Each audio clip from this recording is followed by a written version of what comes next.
Hello and welcome dear students to Neeve academy. आज हम लोग का जेईई मेंस एडवांस के लिए क्लास 11 का फंक्शन चैप्टर का थर्ड लेक्चर है। आज का लेक्चर में हम लोग डिस्कस करने जा रहे हैं फंक्शन का डेफिनेशन। एक गिवन रिलेशन किस कंडीशन में फंक्शन होता है, किस कंडीशन में फंक्शन नहीं होगा वो समझेंगे।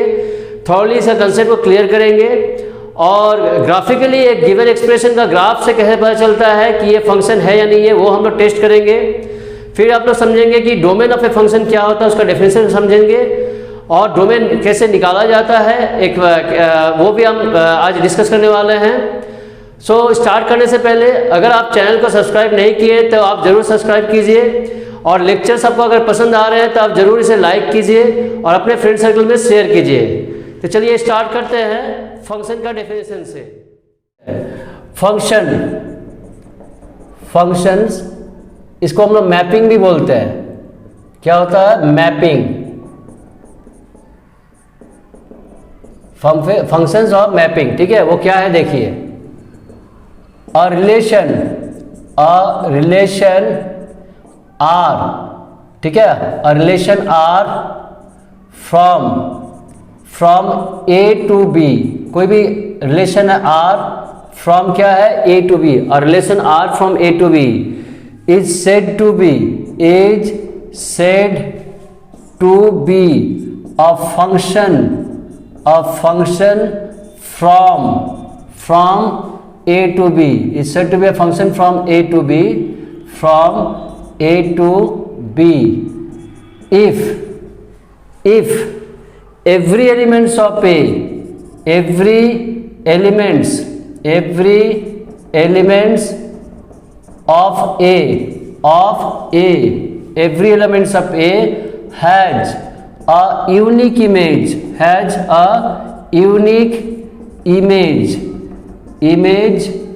in B। ये आपका डेफिनेशन हुआ फंक्शन का। एक रिलेशन फंक्शन कब होता है? जब एवरी एलिमेंट ऑफ ए, दो ही चीज पे फोकस करना आपको। एवरी एलिमेंट्स ऑफ ए मतलब डोमेन का सभी एलिमेंट का has a unique image in B, सबका एक यूनिक इमेज होना चाहिए। ए का सभी एलिमेंट का बी में एक यूनिक इमेज होना चाहिए। क्लियर? इसको एग्जांपल से पहले क्लियर करते हैं। चलिए सपोज आपका गिवन है, ये ए है, ये बी है। सेट ए में आपका गिवन है 1 2 3, सपोज ये 4 5 6 है। आप रिलेशन कैसा दिया? 1 से 4 का रिलेशन है, 2 से 6 का है, 3 का 6 2 का 5 के साथ है, 3 का 6 के साथ है। क्या ये फंक्शन होगा? हाँ ये फंक्शन होगा। यहाँ पर ये फंक्शन होगा। क्यों? क्योंकि जो डेफिनेशन है मेरा, एवरी एलिमेंट्स ऑफ ए का सभी का एलिमेंट का, ए का सभी का बी में यूनिक इमेज है, बी में यूनिक इमेज है। 1 का भी इमेज है, 2 का भी इमेज है, 3 का भी इमेज है। तो एवरी एलिमेंट्स ऑफ ए का सभी एलिमेंट का has a unique image in B. हाँ 1 का एक ही इमेज है 4, 2 का 5 है, 3 का 6 है। तो ये दो जो आपका मेन आपका ये चीज है कि आपका दो टर्म है कि एवरी एलिमेंट का और हैज ए यूनिक इमेज, वो सेटिस्फाई हो रहा है। ए का सभी का बी में यूनिक इमेज होना चाहिए, तो इस केस में ये फंक्शन होगा। क्लियर? फिर एग्जांपल देखते हैं। तो ये आपका ए है, ये बी है, ए बी। सपोज 1 2 3 4 5, इसके साथ इसका रिलेशन है, इसके साथ इसका है, इसके साथ इसका है सपोज। तो क्या ये फंक्शन होगा? हाँ ये भी फंक्शन होगा, क्योंकि मेरा डेफिनेशन जो है वो सेटिस्फाई कर रहा है। एवरी एलिमेंट ऑफ ए का सभी का हैज ए यूनिक इमेज है। कंफ्यूजन नहीं क्या होना है, ये यूनिक इमेज हो रहा है। क्योंकि देखिए 1 का इमेज यहाँ क्या क्या है? 1 का इमेज क्या बोलेंगे? 4 बोलेंगे। 2 का इमेज क्या यहाँ पर? 2 का इमेज क्या है आपका? वो भी 4 है। 3 का इमेज क्या है? 3 का इमेज आपके पास 5 है। तो सबका तो यूनिक इमेज हुआ, एक से ज्यादा इमेज तो नहीं हुआ। 1 का सिंगल इमेज है 4, रिपीटेड इमेज है, उससे कोई दिक्कत नहीं है, यूनिक होना चाहिए। इस एलिमेंट का एक ही इमेज है, इस एलिमेंट का एक ही इमेज है, इसका भी सिंगल इमेज है, तो ये फंक्शन होगा। इसे हम लोग क्या बोलते हैं? इसे हम लोग बोलते हैं इमेज। ये से हम लोग बोलते हैं इमेज। और ये क्या हो गया? ये बोलते हैं प्री इमेज। प्री मतलब पहले क्या था, पुट करने से पहले क्या था। ये हो गया इमेज, ये होगा प्री इमेज। सेट ए में जो एलिमेंट है वो प्री है। प्री मतलब पहले। 1 पुट करने से आंसर आया 4, 2 पुट करने पर आंसर आया 4, 3 पुट करने पर आंसर आया 5, तो पहले 3 था अब 5 हो गया फंक्शन में पुट करने के बाद, इसलिए ये हो गया प्री इमेज, ये होगा आपका इमेज। नेक्स्ट एग्जांपल और भी देखते हैं आपका, जैसे मान ये भी फंक्शन हुआ, क्लियर, ये भी फंक्शन हुआ। नेक्स्ट है आपका, जैसे अगर ये दिया हुआ है ए बी 1 2 3 4 5 6 7 8, ठीक है, सपोज 9 भी एक ऐसा ऐसा ऐसा ऐसा है, एक एक्स्ट्रा एलिमेंट इसमें है, तो क्या यह फंक्शन होगा? हाँ, ये भी फंक्शन होगा, क्योंकि ए का सभी एलिमेंट का कुछ ना कुछ इमेज है और यूनिक इमेज ही है, सिंगल इमेज है, तो मेरा जस्ट जो ही चीज, तो जो क्राइटेरिया फुलफिल होने से ही मेरा ये फंक्शन होगा, तो इस केस में भी फंक्शन होगा। बी में एक्स्ट्रा एलिमेंट है, उसे कोई मतलब नहीं है, ए का सभी का बी में एक यूनिक इमेज होना चाहिए, वो दोनों होने से ही फंक्शन हो जाएगा। और भी एग्जांपल लेते हैं आपका, जैसे ये आपका ए बी 1 2 3 4 5 6 7 ऐसा दिया हुआ, ऐसा दिया हुआ, ऐसा दिया हुआ, 2 एलिमेंट एक्स्ट्रा है सपोज, ठीक है। चलिए, तो क्या ये आपका फंक्शन हुआ? हाँ, ये भी फंक्शन हुआ, क्योंकि एवरी एलिमेंट पे ए का सभी का यूनिक इमेज है। 1 का इमेज 4 है, 2 का 4 है, 3 का 5 है, 2 एक्स्ट्रा आने दीजिए, कोई मतलब नहीं उससे, ये क्या हो गया? ये भी फंक्शन होगा, ये भी फंक्शन होगा, क्लियर। यहाँ बी में आपका सेट बी में जो कोडोमेन कहा जाता है, जो बाद में हम लोग डिस्कस करेंगे, वो उसमें कोई भी एक्स्ट्रा एलिमेंट उससे कोई मतलब नहीं है। ए में एक्स्ट्रा एलिमेंट ऐसा अगर है जैसे कोई इमेज नहीं है, तो आपका वो फंक्शन नहीं होगा। अब ये सब केस में फंक्शन हुआ, कब फंक्शन नहीं होगा? 2 केस, इसका एग्जांपल ले लेते हैं। ये आपका ए बी 1 2 3 4 5, सपोज इसके साथ इसका इमेज है, इसके साथ इसका दिया हुआ है, और इसके साथ आपका 6 के साथ है, ये 7 के साथ है, ये क्या फंक्शन होगा? ये फंक्शन नहीं होगा, ये फंक्शन नहीं होगा। रीजन क्या है?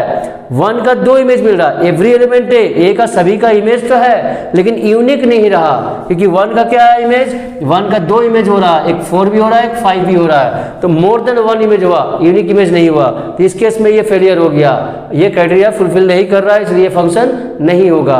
नेक्स्ट क्या है, और कहाँ फेलियर हो सकता है? आपका इस केस में फेलियर हो सकता है। देखिए, आपका ए है, बी है, 1 2 3 4 5 6 7 ऐसा ऐसा ऐसा दिया हुआ, यहाँ एक एलिमेंट बचा हुआ है, एक एलिमेंट ए में है जिसे कोई आपका इमेज नहीं है, एक एलिमेंट ऐसा है जैसे कोई इमेज नहीं है, तो एवरी एलिमेंट पे जो वर्ड लिखा हुआ है, एवरी एलिमेंट ऑफ पे हैज अ यूनिक इमेज, तो सभी एलिमेंट का ए का बात यहाँ नहीं हो रहा। देखिए 4 ऐसा है जो अकेले है, जिसका कोई रिलेशन नहीं है, तो इस केस में क्या होगा? ये भी फंक्शन नहीं होगा, क्योंकि ये डेफिनेशन को फॉलो नहीं कर रहा है। क्लियर हुआ कंसेप्ट? मैपिंग या फंक्शन कब होता है, एक रिलेशन को फंक्शन कब बोल सकते हैं, ध्यान रखना है कि एवरी आपका सभी जो रिलेशन होता है वो फंक्शन नहीं होता, लेकिन सभी फंक्शन रिलेशन होता है। every function is a relation, but every function relation may not be a function, वो हो भी सकता है, नहीं भी हो सकता है, नेसेसरी नहीं है। उसका रीजन आप समझ रहे हैं, ये सब रिलेशन तो है, लेकिन ये सब सभी केस में ये फंक्शन नहीं हुआ। क्लियर?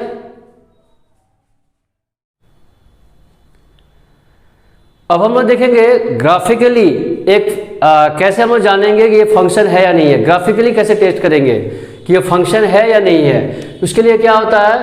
वर्टिकल लाइन टेस्ट होता है, वर्टिकल लाइन टेस्ट। पहले इसको समझते हैं ये होता क्या है, प्लस एग्जांपल से इसको क्लियर करते हैं। तो if a vertical line cuts या इंटरसेक्ट्स, या कट्स ही लगते हैं, चलिए, cuts the graph of a given curve at exactly 1 point, then it is a function, तब ये फंक्शन हो जाएगा। ठीक है, if a vertical line cuts the graph of a given curve at exactly 1 point, अगर केवल एक ही पॉइंट पे कट करेगा, then it is a function, तब वो फंक्शन हो जाएगा, नहीं तो फंक्शन नहीं होगा। इसको एग्जांपल से और अच्छी तरह से समझते हैं। फॉर एग्जांपल है आपका, सपोज y इक्वल्स टू आपका एक्स स्क्वायर है, ये बहुत ही नॉन ग्राफ है, आप जान ही रहे हैं ये क्या है, ये अपवर्ड पैराबोला है। चलिए चेक करते हैं ये फंक्शन है या नहीं है, पहले ग्राफ से हम लोग देख लेते हैं। तो ग्राफ को प्लॉट कीजिए, देखिए आपका हो गया एक्स एक्सिस आपका ये अपवर्ड पैराबोला है, ये अपवर्ड पैराबोला। अब इस पर वर्टिकल लाइन ड्रॉ कीजिए, one means parallel to x axis कोई लाइन ड्रॉ करते हैं, तो ये हो गया। तो यहाँ क्या देख रहे हैं, वर्टिकल लाइन ड्रॉ करने पर ये कर्व को, ये लाइन सिर्फ एग्जैक्टली एक ही पॉइंट पे कट करेगा, मोर देन वन से नहीं कट कर रहा है, एग्जैक्टली एक ही पॉइंट पे कट हो रहा है, ठीक है, वो है ये पॉइंट। सपोज ये वैल्यू 1 है, इसके लिए आंसर आपका ये वैल्यू y का आंसर क्या दिया, ये y है, हम जानते हैं कि ये आपका x है और ये आपका y है, तो y सपोज ये भी 1 ही है सपोज, तो आपका ये 1 के लिए आंसर क्या आया, 1 ही आया, ठीक है। जस्ट एग्जांपल समझा रहे हैं, समझाने के लिए वैल्यू लिया गया। इसमें मीनिंग क्या हुआ, कैसे ये हो गया कि ये फंक्शन हो रहा है, क्योंकि देखिए आपका एग्जैक्ट ये x का वैल्यू है, ये a का वैल्यू है, हम लोग कर रहे थे यहाँ पर a और b, तो ये जो है आपका ये a यहाँ से है, ये x का वैल्यू मतलब ये x को डिनोट कर रहा है और ये y को डिनोट कर रहा है। तो x का वैल्यू 1 पुट किए तो y का वैल्यू क्या आया, ये आया, और यूनिक आया। 1 पुट किए तो उसके लिए एक x के वैल्यू के लिए एक ही y आ रहा है, एक x का वैल्यू के लिए सिंगल y वैल्यू आया और कोई नहीं। यहाँ किस केस में, यहाँ पर क्या हो गया, 1 के लिए एक ही वैल्यू आया, 1 के लिए मोर देन 1 वैल्यू नहीं हो रहा है, ठीक है, 1 के लिए x = 1 के लिए more than 1 values of y नहीं हो रहा है, एग्जैक्टली एक ही वैल्यू आया। तो क्या हो गया, ये क्या सेटिस्फाई किया, ये यूनिकनेस को सेटिस्फाई किया। 1 के लिए आंसर 1 ही आया, 1 का 2 इमेज नहीं बन रहा है, सो ये क्या हो गया, ये फंक्शन हो गया। It is a function, it is a function, ये फंक्शन होगा, ठीक है। अब एक क्वेश्चन लेते हैं, इसमें एग्जांपल लेते हैं जो फंक्शन नहीं होगा। फॉर एग्जांपल लेते हैं एक आपका राइट हैंड पैराबोला रहता है, y इसका = x है, ये राइट हैंड पैराबोला है, इसे चेक करते हैं। आपका इसका प्लॉट कीजिए, प्लॉट करने पर आ रहा वैल्यू आपका, ये प्लॉट करते हैं, x axis y axis, origin right hand parabola है, ये आपका राइट हैंड पैराबोला, क्लियर। इस पर एक वर्टिकल लाइन ड्रॉ कीजिए, मतलब पैरेलल टू y एक्सिस किए। अब यहाँ क्या देख रहे हैं, ये मोर देन 1 पॉइंट पे इंटरसेक्ट कर गया, ये मोर देन 1 पॉइंट आपका यहाँ पर, यहाँ भी इंटरसेक्ट किया, यहाँ भी ये किया। सपोज x का वैल्यू ये सपोज 1 है, और सपोज इसके लिए वैल्यू क्या दे रहा है आपका, यहाँ पर आपका ये वैल्यू आपका y का है, क्लियर। तो x = 1 के लिए y का वैल्यू क्या आएगा, +-1 आ रहा है, तो ये -1 है और ये -1 है। तो यहाँ पर क्या हुआ, यूनिकनेस नहीं हुआ, ये जो दिया है ये क्या दिखा रहा है, ये क्या रिप्रेजेंट कर रहा है, ये क्लियर कर रहा है हम लोगों को कि इस ग्राफ से ये क्लियर हो जा रहा है वर्टिकल लाइन से कि यहाँ पर यूनिकनेस नहीं रहा, मोर देन 1 इमेज हो रहा है। 1 के लिए, x = 1 के लिए आपका इमेज क्या हो रहा है, y का वैल्यू -1 भी आ रहा है और एक +1 भी आ रहा है, एक -1 भी आ रहा है, एक +1 भी आ रहा है। तो क्या हुआ, ये यूनिकनेस नहीं रहा, 1 का 2 इमेज आ गया, एक -1 भी आ गया, एक +1 भी आ गया। तो मोर देन 1 इमेज होने से क्या होगा, जब यूनिक इमेज नहीं होने से क्या होता है, वो फंक्शन नहीं होता। इसलिए वर्टिकल लाइन से हम लोग टेस्ट कर सकते हैं कि ये फंक्शन होगा नहीं होगा, अगर उसका ग्राफ को आप ड्रॉ कर सकते हैं तो, क्लियर। तो क्या हो गया इस केस में, it is not a function, it is not a function, ये फंक्शन नहीं हुआ। तो ये सबसे इजीएस्ट वे है फंक्शन चेक करने का। अगर ग्राफ आपका आप ड्रॉ कर पा रहे हैं तो कोई फंक्शन है या नहीं ये चेक करने देगा। अगर आपका ग्राफ उसको आपका जानते हैं कि उसका ग्राफ कैसे बनेगा, तो आप सिंपली ग्राफ ड्रॉ कीजिए और एक vertical line parallel to y axis draw कीजिए। अगर सिंगल पॉइंट में कटा तो वो फंक्शन होगा, मोर देन 1 पॉइंट पे कटा, इंटरसेक्ट किया तो वो फंक्शन नहीं होगा, क्लियर। अब हम लोग डिस्कस करते हैं डोमेन ऑफ एन फंक्शन पर। एक फंक्शन का डोमेन क्या होता है, पहले डिफिनेशन समझते हैं, फिर उसका प्रोसीड्यूर समझते हैं, कैसे इसको आपका क्या रूल है, किस रूल से हम लोग डोमेन निकालते हैं फंक्शन का।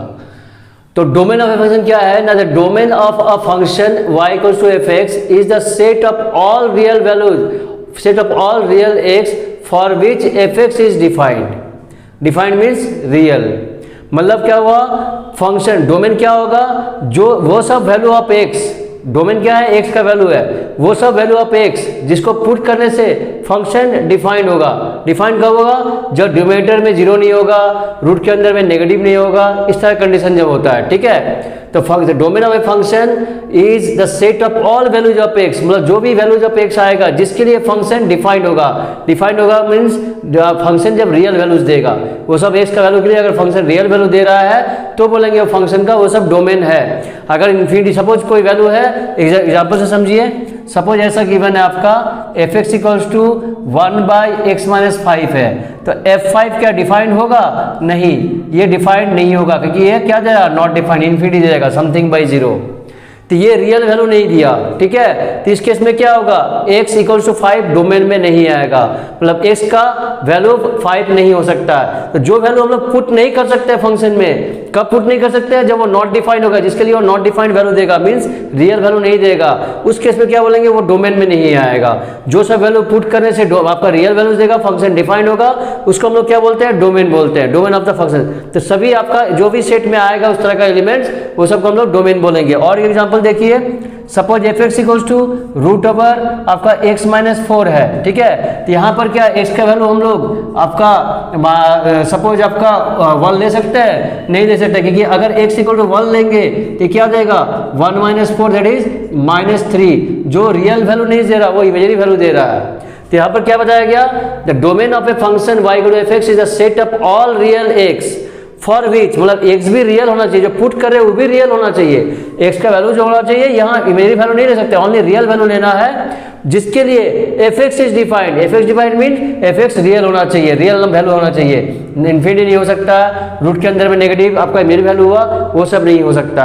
तो जो जो वैल्यू हम लोग ले सकते हैं, जिसके लिए फंक्शन डिफाइंड है, जिसके लिए फंक्शन रियल है, वही सब एलिमेंट्स आपका डोमेन होता है। क्लियर? अब rules for finding domain of a function, किस रूल से करते हैं, मतलब सॉल्व कैसे करते हैं? क्वेश्चन तो बहुत सारा आपको मिलेगा, जेई लेवल में भी क्वेश्चन मिलता है, find the domain of a function, board level में मिलता है, तो डोमेन कैसे निकाले? तो प्रोसीड्यूर क्या क्या रूल को फॉलो करके चलेंगे स्टेप वाइज। देखिए, expression under even root that is square root, fourth root, just example देखें, स्क्वायर रूट ये इवन रूट है ना, ये क्यूब रूट होने से कोई प्रॉब्लम नहीं है, इवन रूट है, ठीक है। लेकिन क्यूब रूट होने से क्या होगा? माइनस बाहर निकल जाता है, उसमें आयोटा की जरूरत नहीं पड़ता, इसमें आयोटा, इससे बाहर निकालने के लिए आयोटा का जरूरत पड़ेगा। रूट के अंदर, इवन रूट के अंदर नेगेटिव है, मीन्स वो इमेजिनरी वैल्यू हो गया, इमेजिनरी नंबर हो गया, ठीक है।